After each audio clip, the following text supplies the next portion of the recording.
ఇంత అంటే micro artist అంటేనే మైక్రో ఆర్ట్స్ చేయడం అంటేనే అంత పేషెన్స్‌తోని కూడుకున్న పని అది. దాన్ని అంటే మీరు ఎవరి దగ్గర నేర్చుకున్నారా? నేను ఎవరి దగ్గర నేర్చుకోలేదు. స్వతహాగా నేను ఇలా చేయాలి అనే ఆలోచన నాకే తట్టింది. ఎవరిని అంటే మామూలుగా పెద్ద పెద్ద పెన్సిళ్ళ మీద చేసినోళ్ళు ఉన్నారు కానీ కంటికి కనిపించింది చేయాలి. అది ఒక వైరల్ కావాలి న్యూస్. నాకు ఒక ప్రత్యేకమైన గుర్తింపు రావాలనే ఆలోచనతోని మైక్రో అంటే సూక్ష్మమైన కంటికి కనబడని అక్షరాలను చేయాలనే ఆలోచనతోని మొదలుపెట్టడం జరిగింది. నాకు తెలిసి మాకు తెలిసినవి కొన్నే.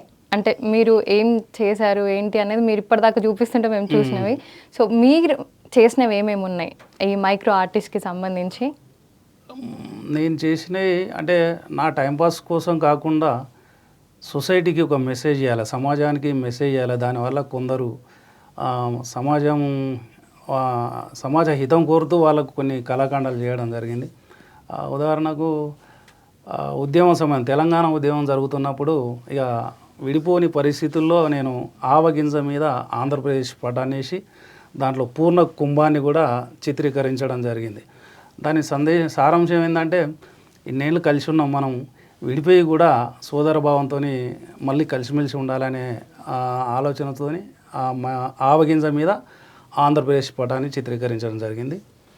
అలాగే ఉద్యమం సమయంలోనే మళ్ళీ తెలంగాణ కావాలి అనే ఆకాంక్షతోని వెంట్రుక పైన జై తెలంగాణ అనే ఇంగ్లీష్ అక్షరాలను కూడా లెక్కించి అందరికీ చూపించడం జరిగింది. వెంట్రుక మీద చేయడం అంటే అది చాలా కష్టమైన పని కదా. ఎస్. మీరు ఎలా చేస్తారు దాన్ని చేసేటప్పుడు?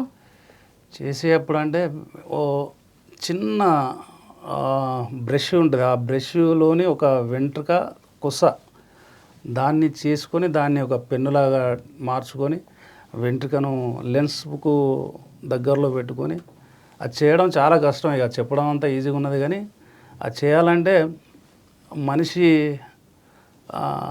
జీవోత్సవం అంటారు. అంటే బ్రతికున్న శవం మన జీవనాడులన్నీ బిగబట్టుకొని ఊపిరి కూడా తీయద్దు. అది చేసే సమయంలో ఊపిరి తీస్తే అది క్రాస్ అయిపోతుంది, చెడిపోతుంది. అలా చాలా ఖరాబ్ అయినాయి. అంటే చేయడం వల్ల కొన్ని బ్రేక్ అయినాయి, కొన్ని ఖరాబ్ అవ్వడం చాలా కష్టంతో కూడుకున్న పని. చేయగా ఫైనల్గా సక్సెస్ అవుతుంది. బ్రేక్ అవ్వడం అంటే మళ్ళీ బ్రేక్ అయినాక మళ్ళీ ఒక కొత్త దాంతో మళ్ళీ స్టార్ట్ చేస్తారా? అది కొంచెం మనం లెంత్ బ్లేడ్ దాకి కొంచెం లెంత్ ఎక్కువైనా లోపలికి చొచ్చుకోపోయి అది కట్ అయిపోతే మళ్ళీ మొదలు పెట్టాలి. ఇలా చాలాసార్లు జరిగింది. దానివల్ల నాకు కంటి సైడ్ కూడా రావాల్సిన ఏజ్ కంటే ముందే వచ్చేసింది.